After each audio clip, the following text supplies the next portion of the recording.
میرسیم به لغات مربوط به حمام. برو بریم.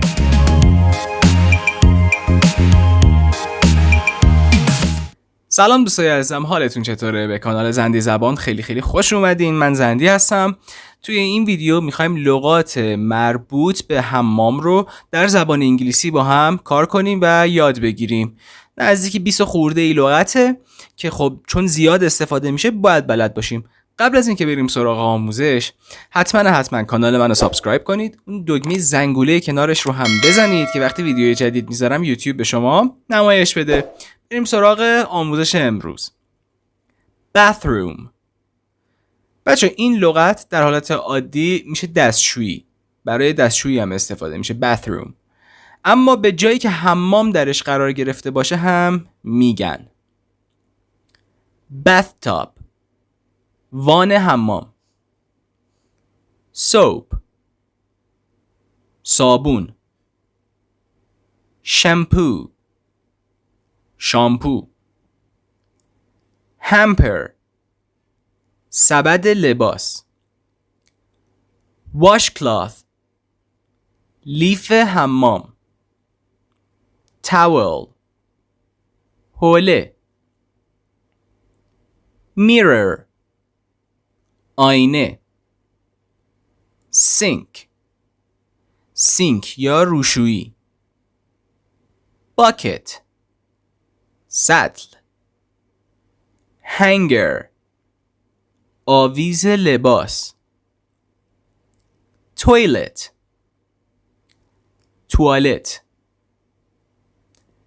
shower curtain. پرده حمام. toilet paper. دستمال توالت. hair dryer. سشوار. bathrobes. حوله هایی که شبیه لباسن، پوشیدنی هن.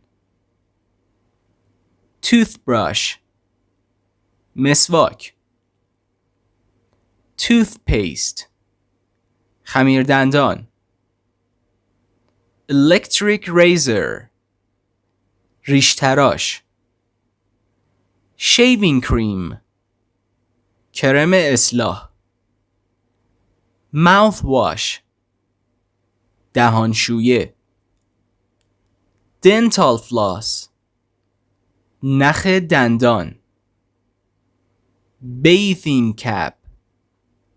کلاه حمام. hair brush. برس مو. clothes peg. گیره لباس، این گیره های چوبی رو بهش میگن.